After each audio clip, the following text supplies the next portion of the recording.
कारे मोटका नवा भैंसिया हाथी नंदा नवा बुजरी नहीं तय बता कौनो मर्दी मर्द खेते में धान काटत बाटे हमसे तो धान आइली बाटी कटावे आ कब चलबी घरे। ए झिनकुआ पप्पा सन्नाई मार के धान काटे नहीं समय जानत है कि नहीं इज्जतिया नहीं खतवे मुता देत है नहीं ते मार जैसे लागत बा कब तक राजा महाराजा बात धान नहीं कटबा तू नहीं धान कटबा तो के धनवा काटी खाली दिन भर बैठे बैठे तास जुआ खेलबा न कमाए के न धमाए के खाली पैतड़ा मारे के कह दिया हम तो हर कुछ रंग रुटैया जाए खेते मुता दे बताई दे तो बाटी हमरे लगा ज्यादा नवाबी न छटा सन्नाई मार के धान काटिया।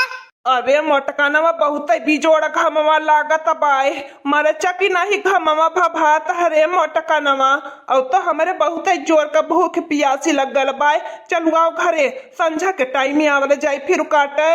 बाहे छिनकुआ का पप्पा हम जानत है कौने मारे तू कहत बाटा तू है अन्ने अन्ने मुंह मारे जाए के होई इनकर उनका मेहरारू ताका छाटे के होई तास जुआ खेले के होई तब तोहरे खेता मन से जाए खातिर भुड़ुरी लागल बाय सन्नाई मार के मेटकम पानी रखल बाय पी ले आ सन्नाई मार के धान काटा।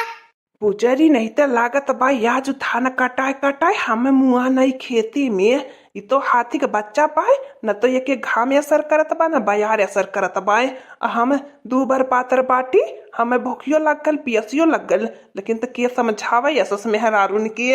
अच्छा ये मोटकनवा देखो अब भाई गाना न कौनो गा ताकि मर मनसायन हो धान कटी जाए का करी दिला तो नहीं लागत बा का पता गई भी तो दिला लागी जाए खेतवा में। हम खूब बढ़िया बूझत है झिनकुआ पप्पा अब ललकी दक्षिणा ही रहती तो खब तोहर मन लागत खेतवा मन का कमावा करत के ललकी दक्षिणा ही नहीं है तो तोहर कहां से मन लागी हम जानत है तोहर दिलवा हेन्ने के दिला में अटकी गेल बाय।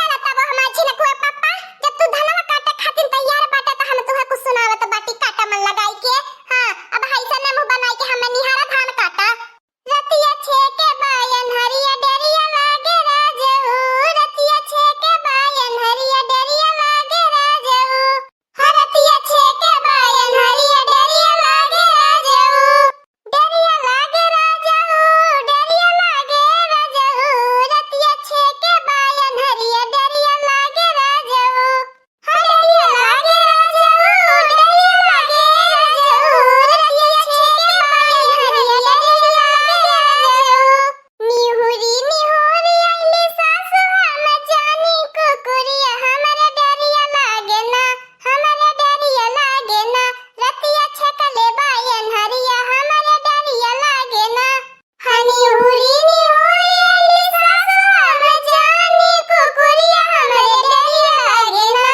हमरे डेरिया लागे ना हमरे घर के बनिया हमरे डेरिया लागे ना। जो बुजरी बस कर बहुत गाय भैली माने कहानी ऐसा गाना गा हमार दिल खुश हो जाए ऐसा गाना गौली कि हमारे हमारा गुस्सा चढ़ गल का पारे। हमरे जब नवत रहे तवन गवनी है अरे हमें गलत काव गाय देहनी है तोहरी हमें कौन कुकुर से काम थोड़ी न बाटी नी दब के ढुक के हम इनके चोरी चुपे बात सुनाई आवेनी आ काम करत के ताई मरमरी माई चापी लेनी सारा नहीं तय कौनो काम रही रजाऊ कर जाऊ तो हमारे अम्मा के हमारे बहिनी के हमारे भौजी के कुल गाना में लगाए के गाँव में बुजरो नहीं तय अरे ऐसा न कौनो गाना गावतू कि हमार करे जवा बाहर निकल के आई जात खुशी के मारे।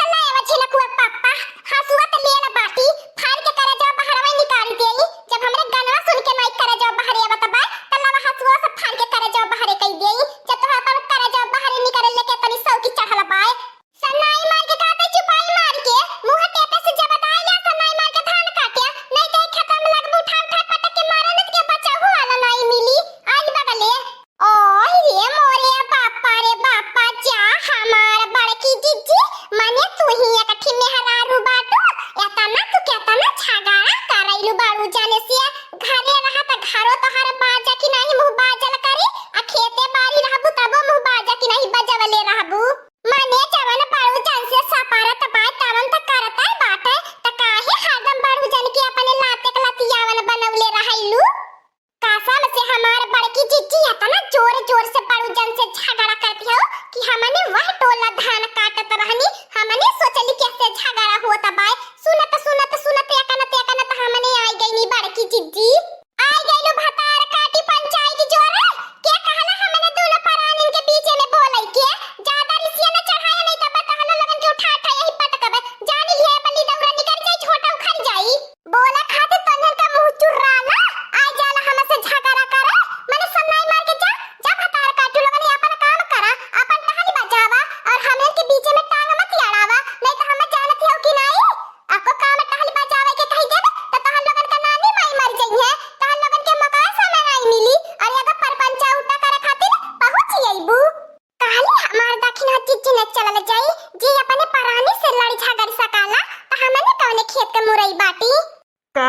लड़की देखी नाही तो ने आई गई ला बहारी लौटी गई हमारे। हम तो बहुत खुश हो गई है, कोई हमारे दुख तकलीफ ही हराई गई। कम से कम हम मत क्या समझे वाला बा। चुप झिनकुआ पप्पा, ए बनवरिया दही जरा का पूत ना से पीटावने त हम जाना थई तो के तोरे लड़की देखनैया से चक्कर भिड़ल बाय। तब तन्हन का बतिया तो के बहुत नीक लागल, बहुत मीठ मेवा लागइले। हां तब भतार काटी लड़े खातिर नहीं आई जाईनी, दूठी नानी के तैयार कइले हो तो जंगा जर जनी त लड़े खातिर। जा हमारे बड़की जीजी ऐसा नहीं अपने पति के अपमानित कई जाला। अरे कैसा सावन का समार भूखा लाल होबो तो बड़ो जैसन पति पावले बाटू, तब काहे हमारे बड़की जीजी ऐसा करती बाटू। इतना नीक लागत है तो उठा ले जा कुली ने, उठा ले जा जौन चाहत है तो अपने मन सब दन सब पूरा कर लिया। ले जा कुली ने बना ले अपने पति तो नहीं इतना नीक बाटे तो चला आवा बाड़ू जाने खेतवा में बना तो बा हमन के खाना छनौरा पकौड़ा आवा तो चला खा ले। हम देब अपने हाथ से तुम्हें खाना निकाल के देखी ले बड़की जीजी का कइलेनी। ए देखी लिया बाड़ू जन का मुंह झुराई के जैसे आमे के किसुली होई जाता बा। अपने तो चपर गद्दा हाथी इसका बनल बाटी नी। अरे मोरे बापा रे बापा, अरे मोरे दादा दादा ये सुने के पहले काहे न मम्मारी मुराई गई नो। अरे मैं जानत हूं तोरे मन में कहीं ऐसे मनसा दंसा लागल रहा है हमारे परनिया के अपन बनावे के। अरे भतार काटी हमरे रहते त कैसे खाना खियाई भी रे हमारे परनिया के। जब भतार काटी अपने परानी के खियाओ खाना ते लागत है छिनकुआ पप्पा आज मोरे हाथे कौनो का खून होई जाई। आज मोरे हाथे से कौनो का खून लिखल बाय, नहीं तो कह दे चली जाय कुली अपने तने हम बावन के इज्जत भलाई। का रे मटका नवा भैंसिया हाथी नंदनवा, अरे मोरे दादा रे दादा ते इतना जीव कचवाई के धाई दी है बाटी। अब हम का बताई, लागत है हमारा बुढ़पा त बड़ा नरक के खौरई भी। जब ते खाता बाहर दम लड़ाई करत रहली कहीं ले तनी अपन मुंह बंद कई के रहल कर। हमारे आँख के तारा यक्का हमारे बेटावा बाय त लागत है हमारे बेटावा के हमारे से दूरे कई देबी। रोज रोज झगड़ा लड़ाई कह के आई गइलो बुढ़ंचो तोहर है गया मुंह जानी जाला जबानी निकरे लगइले जिबिया चटर चटर डोले लागइले। अपने बेटावा पे तनी निगाह रख तू, तनी अपने बेटावा से काम धंधा करवले रह तू। ते आज हमें दिन नहीं देखे के परत, नहीं तो हमें कुछ बोले के परत। हमारे जियारा जरी हम बोलबाई करब, जरूरत पड़ी तो पीटबो करब। देखो हमारी अम्मा, देखो हमारे जिया हराम करे बाय। तब हमें के देखे गल रहनी नाई पसंद करत रहनी, जबरदस्ती दहेज के चक्कर में हमारे मटकी भैंसिया से बियाह कराई देहली है।